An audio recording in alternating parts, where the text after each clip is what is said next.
Hi, and welcome back to No Joke Survival. Preparations for the average family. Sorry, man. No worries. I'm Jason Hill. I'm James Blackburn. And in this episode, we're talking about the 6 core areas of preparation. And just to summarize, those were... Well, we got water, food, and shelter. Security, energy, and sanitation. Now, we're going to go in depth with the first one, which is water. Yes. Do you want to go ahead and take that? Well, water is the most important thing in life. You can survive a few days without food, but you cannot survive without water. And so we're going to talk a little bit about ways that you can store water for emergency situations or even gather water in sort of situations like what we're going to talk about on the show. Yep. Okay, and you know, some of those are rain barrels. Those are great because you can collect a lot of water just from the runoff of your home. They're fairly inexpensive to set up, and all you have to do is, once you collect it, is boil it or purify it, filter it, and that's some good drinking water.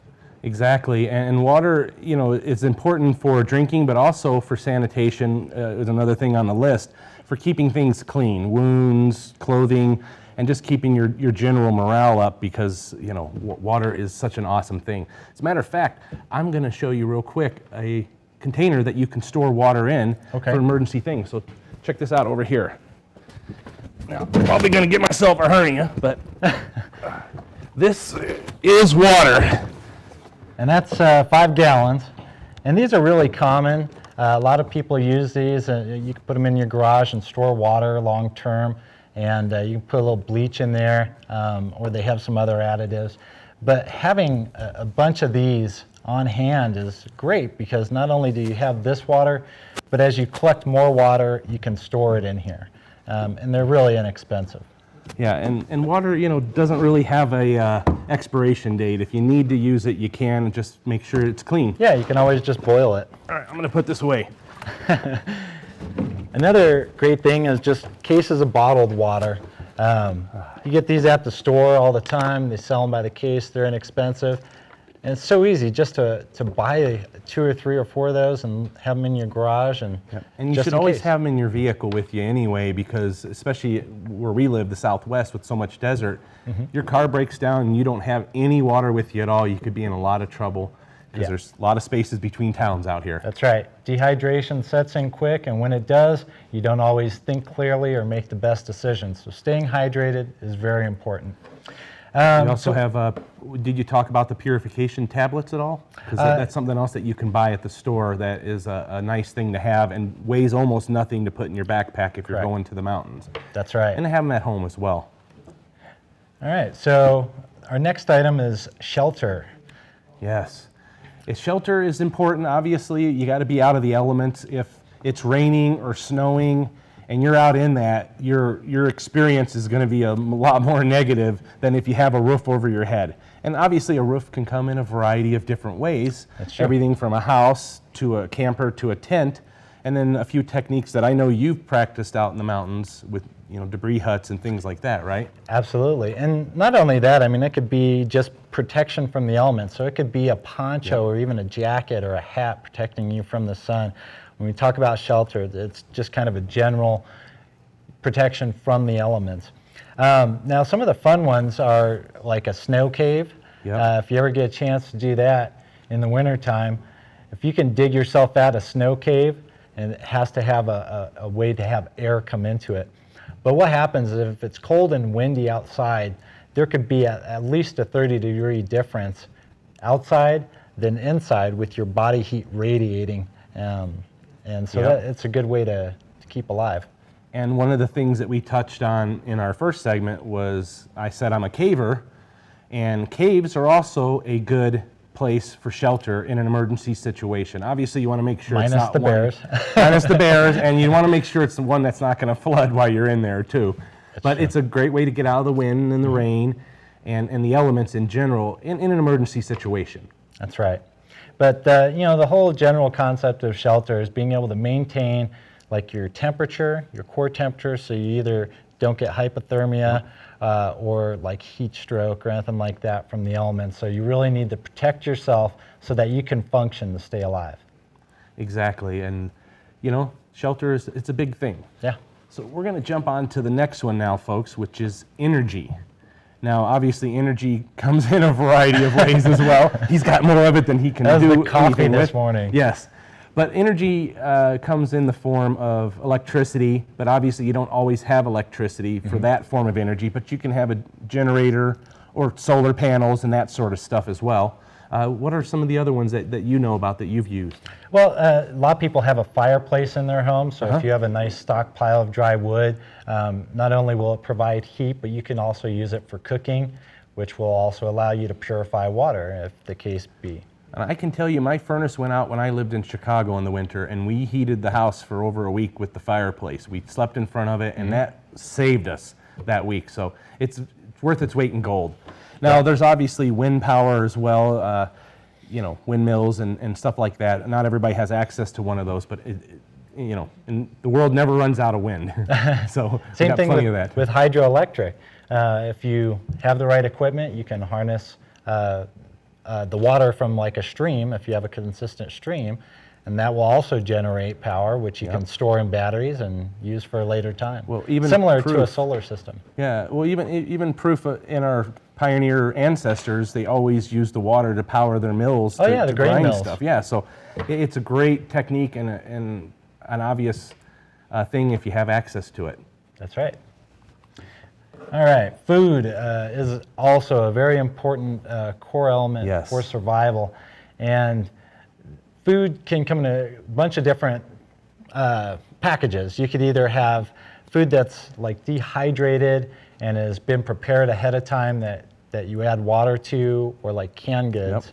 But it also could be like hunting and going out and finding animals and having to prepare them yourself. So there's a lot of different types. Well, and when it comes to food, let's say you're in your home and you lose your power. So you have that food in the refrigerator and in the freezer, but isn't there a limited shelf life on that sort of stuff when you do lose power? Absolutely. And what you want to do is, if you do have stuff, you want to use the items in your refrigerator first, because they're going to go bad before the items in the freezer. Right. What, it's a good 3 to 4 hours before that stuff spoils, but that's really about it, right? Yeah, it just depends. And if you open the refrigerator, close it as quick as possible to maintain that temperature. Same thing with the freezer.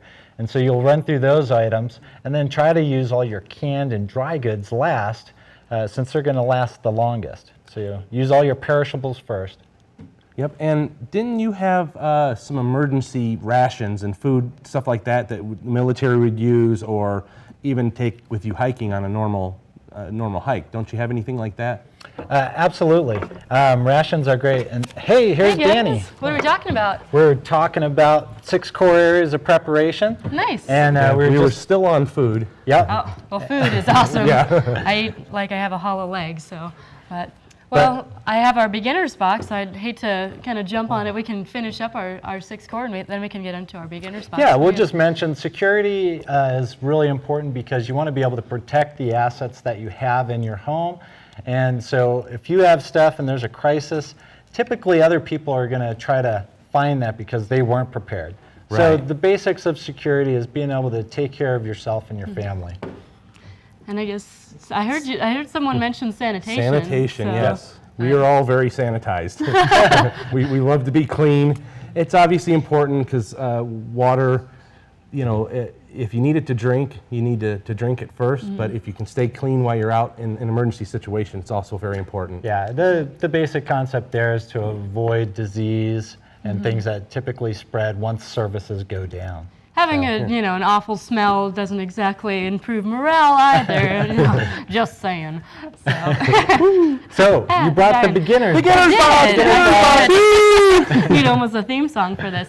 And since we're kind of focusing on fire starting, we have all of the different items for fire starting in our beginner's box today. So I guess probably the first thing that we want to talk about is our very traditional flint and steel. And did you want to take it away there? You know what? We're going to have a competition here really quick, so we'll just take these items out and show them real fast. All right. So we have also, I guess our next one would be your waterproof fire starters, fire matches, obviously. You can have a number of different containers. This one here is in a little Ziploc bag. There's also a container, a waterproof container that they can be in as well. These have the starter on the side. And then pop that out there. What's another one in here? Ooh, this one, magnesium. You want to? Yes. I'm going to give this one to you. Explain magnesium. This is Jason's magnesium, but this stuff is great. You shave it off, it starts a fire really quick. He put holes in it to get more I saw shavings that of in it. here. What I did is I drilled through it because it made the shavings just a whole lot easier. Well, that sure saves time. If you're at home, you can just drill a little bit and then just Yeah. sprinkle it on there if you don't want to pull out your favorite knife. This is probably one of my absolute favorites, is a cotton ball with a little bit of Vaseline, and that way the Vaseline can catch the fire, and you don't need to soak this, right? You just need to put a little No, bit you on just there, take right? some Vaseline, you just kind of rub it in, and that Vaseline catches really quick with just a spark, and it burns for a long time. Nice. And Well, we'll show that. And this one also is so cost efficient. You can buy a giant bag of cotton balls and a thing of Vaseline, and this costs maybe a penny. So, in the grand scheme of things, and it's no longer just for burning ants, kids. Yes, we know what it's for. Yes. It's a magnifying It's glass. magnifying glass. So if you have that, you can try and use the sun to make a fire. And so I guess that's actually all we got That's here about so it. far. So But when we come back, we're going to have us a little competition to see who can get a fire started. exciting. So stay tuned, and Come we're on going to back. have a lot of fun. Awesome. I'm going to be the fastest though. Because No, We'll see. I'm I don't know. super good with one of these. he is pretty good at this. But Danny, you're Put gonna a- just wait. There's going to be a secret flamethrower in the back that as long as we don't you have set to get the everything on fire fire. extinguisher and make sure we don't.